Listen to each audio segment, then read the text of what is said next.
Assalamualaikum warahmatullahi wabarakatuh. Selamat datang kembali di Sinyo Adi Channel, dan tentunya masih bersama saya Bang Adi. Apa kabar kalian semua? Semoga baik-baik saja, sehat badannya, dilimpahkan rezekinya, dan dihindarkan dari segala mara bahaya. Amin ya robbal alamin. Di kesempatan kali ini saya akan menceritakan sebuah cerita horor dengan judul Fitnah Sang Kiai.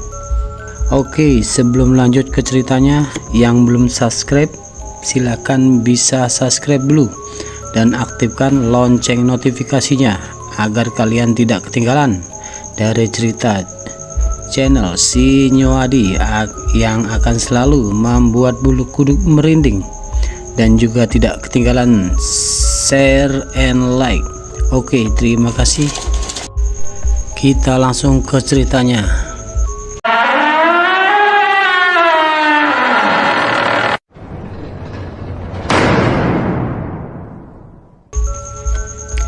Kisah ini bermula dari sebuah desa yang berada di Sumatera. Ada seorang kiai, sebut saja Kiai Rohman.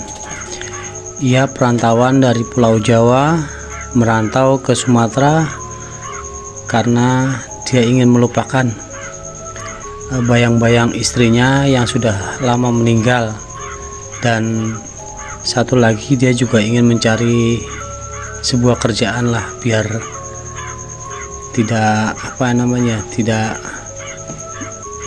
memurungkan dirinya lah di rumah terus. Dan dia merantau ke Sumatera sekitaran tahun 2000-an, dan sampailah di Sumatera di sebuah desa. Di sebuah desa itu Kiai Rahman itu mencari kerjaan kesana kemari, ya emang belum dapat, tapi dia punya skill untuk berjualan. Dia berjualan gorengan di depan rumahnya, ya di depan rumah kontrakannya. Gorengan macam-macam lah, ada tempe goreng, ada bakwan goreng, ada tahu goreng, macam-macam. Nah, dia punya ilmu agama. Dia mengajarkan anak-anak kecil yang ada di desa itu untuk belajar mengaji di masjid terdekat lah di desa itu. Dan lumayan banyak juga yang mau belajar ngaji di masjid, di musola, ya bukan masjid, musola, soalnya di kecil ya, di musola itu. Dan Pak Kiai juga mengajar sendiri. Nah, selang berapa lama lah, ada bangsa 4 bulan atau 5 bulan mengajar ngaji, ada kejadian di desa itu. Berapa anak kecil hilang, entah kemana, tidak ditemukan. Satu hilang gitu loh. Dan sudah dicari sama warga, semua aparat desa lah sudah mencarinya dan tidak ditemukan. Setelah itu, karena orang desa melihat anak kecil sering ngumpul lah di musola untuk belajar mengaji ke Kiai Rohman itu, dan ada satu warga perempuan, ya kita sebut saja Bu Sopi. Bu Sopi ini memang dari pertama Kiai Rohman itu pindah ke desa itu dan belajar mengajar ngaji ke anak-anak, dia kayaknya nggak suka banget lah, nggak suka banget, entah kenapa nggak suka banget. Makanya penduduk warga dibuat isu untuk membenci Kiai Rohman dengan alasan si Bu Sopi itu mungkin Kiai Rohman itu yang menculik anak-anak dan untuk dijadikan tumbal. Nah, dia membuat alibi lah ke warga setempat untuk untuk membenci Kiai Rohman dan supaya anak-anak kecil itu tidak boleh lagi mengaji di musola itu oleh Kiai Rohman. Dan warga pun terkena provokasi lah sama Bu Sopi itu, entah kenapa itu warga ngumpul dikomandokan sama Bu Sopi itu menggeruduk sebuah musola. Di dalamnya sedang ada pengajian setelah sholat ada pengajian, dan Bu Sopi itu berteriak lah lantang, "Woi Pak Kiai, keluar kamu, keluar!" Karena Bu Sopi itu teriak terus menerus lah untuk memanggil Pak Kiai itu untuk keluar. Dari dalam Pak Kiai mendengar, "Itu kenapa kau udah teriak-teriak suruh saya keluar?" Akhirnya Pak Kiai menyudahi pengajian itu. "Anak-anak, kamu terus mengaji ya, Bapak mau keluar dulu." "Ya Pak, ya Kiai, ya Kiai." Akhirnya Kiai Rohman keluar. "Assalamualaikum ibu-ibu, bapak-bapak, ada apa ini? Kok teriak-teriak depan musola? Tidak baik, ini kan musola tempat ibadah. Jangan sok lugu kamu Pak Kiai.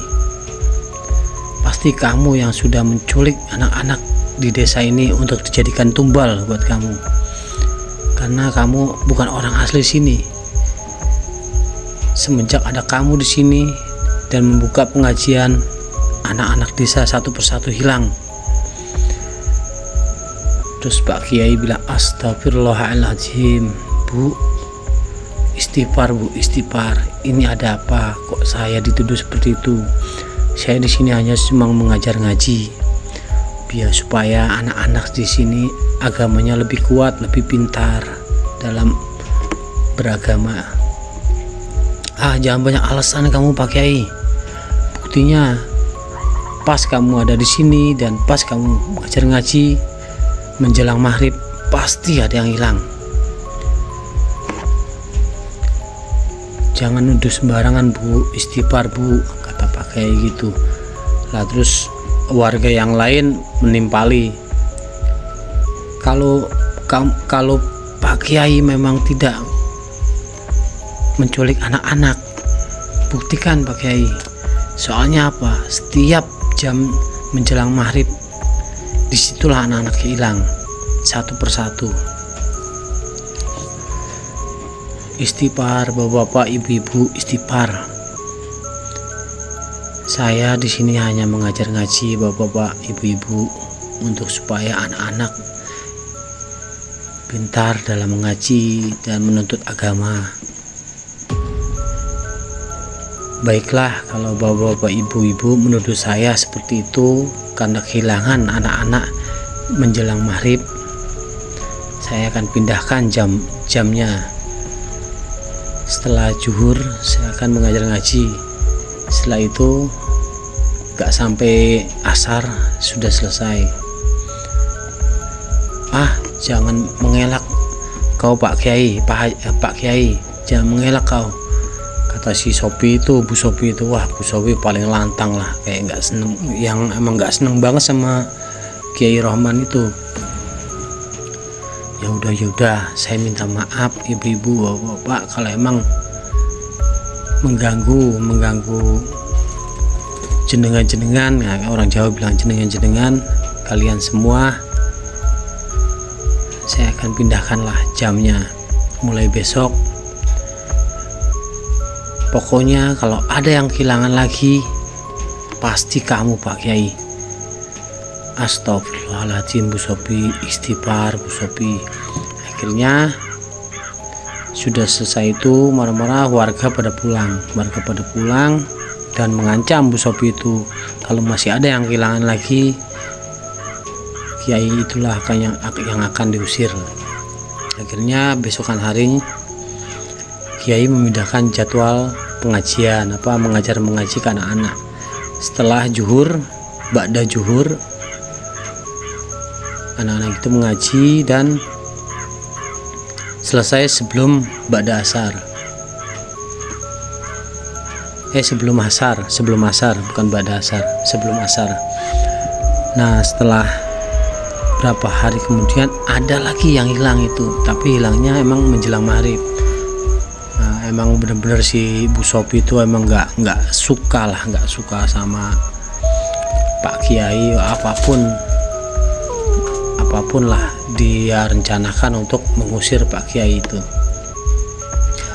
Akhirnya pas kejadian kehilangan satu anak lagi, Pak Kiai digeruduk lagi sama warga dengan komando Bu Sopi ini. Setelah itu diteriakin lah di musola itu, "Woi Kiai, keluar kamu." Dan anak-anak yang di dalam itu pada ketakutan, yang nggak tahu apa-apa ketakutan. Akhirnya si Sopi itu bilang, "Kembalikan anak kami, kembalikan gimana Bu? Saya nggak tahu Bu. Saya di sini hanya mengajar ngaji. Di sela kesibukan saya berdagang. Ibu-ibu, panggil anak-anak kalian semua, suruh pulang. Jangan mau mengaji di sini.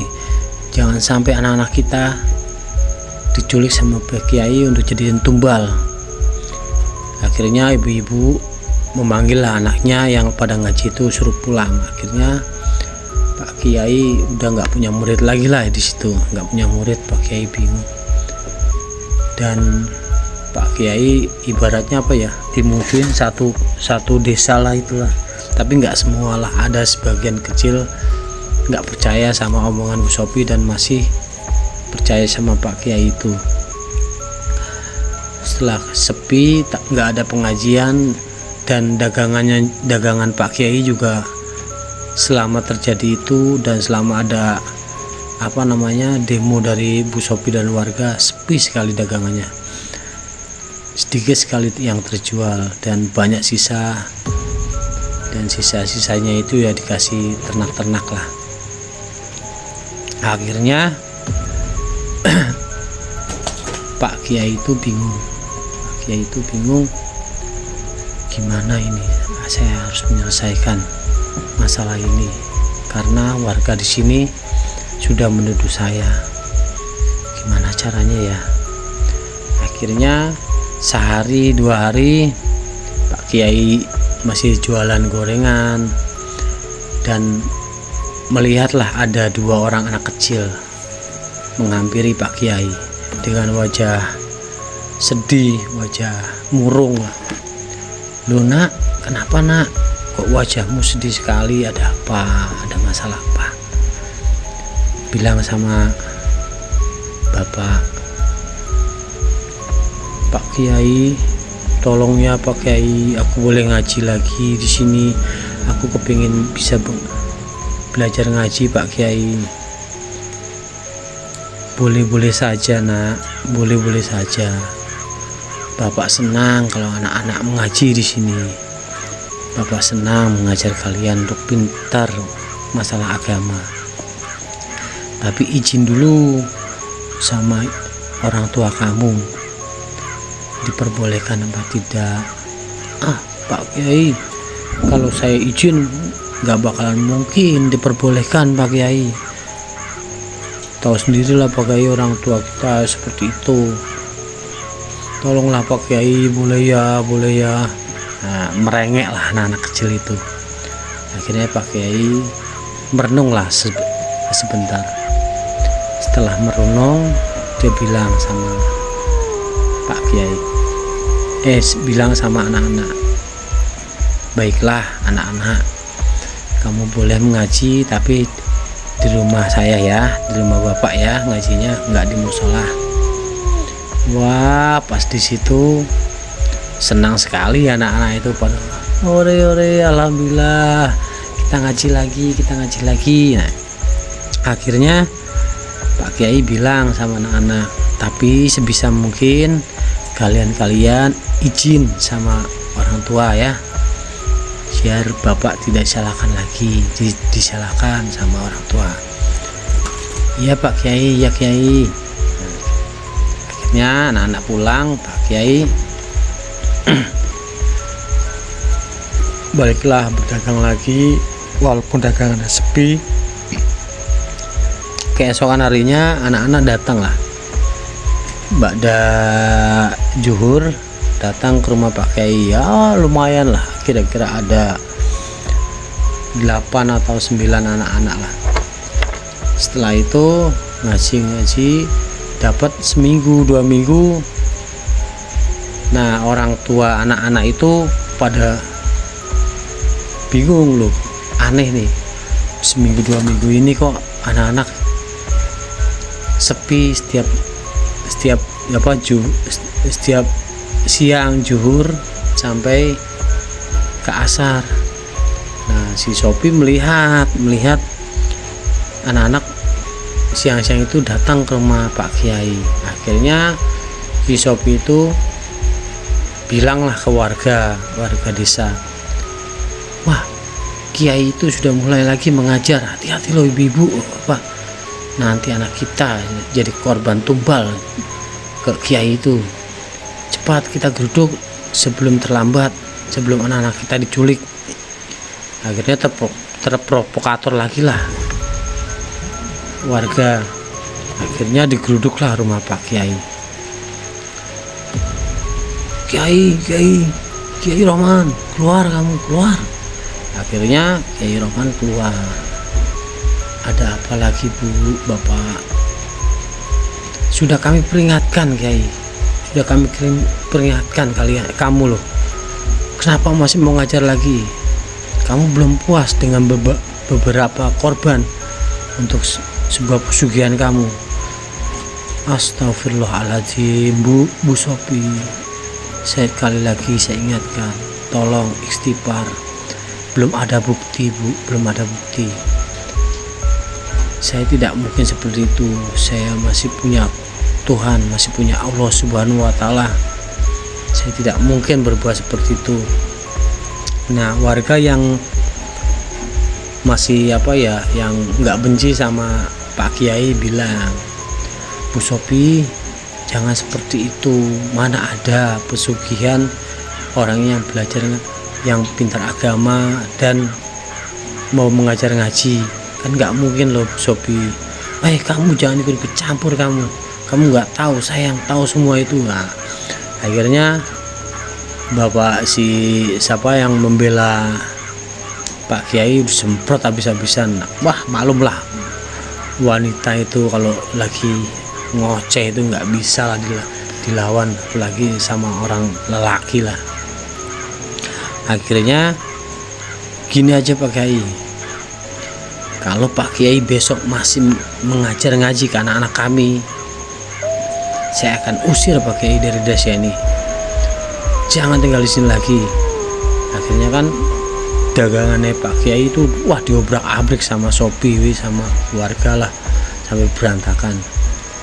Akhirnya anak-anaknya dibawa pulang, disuruh pulang, dan semua warga pulang. Pak Kiai sedih lah, Kiai Rohman, membereskan dagangan yang hancur lah, ibaratnya dibuang-buang sama warga. Dan sebut saja Mas Maji itu yang masih percaya sama Kiai, sabar ya Pak Kiai, sabar. Iya Mas Maji, saya sabar, insya Allah saya sabar, saya masih punya Allah. Biasa, hidup itu penuh cobaan. Iya Pak Kiai. Wah, untung Pak Kiai, coba kalau saya, saya udah nggak tahu lah kayak apa lah. Makanya belajar ilmu agama itu penting, Mas Maji. Iya Pak Kiai, siap Pak Kiai. Akhirnya di malam itu Pak Kiai berpikir, ini kehilangan anak-anak desa ini. Semua warga menuduh saya dalang dari kehilangan anak-anak desa ini. Saya yang dituduh karena menculik karena pesugihan. Apa yang harus saya perbuat? Tiap malam Pak Kiai Rohman ini berdoa, sujud kepada Allah SWT, minta petunjuk. Dan alhamdulillah dari sholatnya malamnya itu Pak Kiai mendapatkan petunjuk lah, ilham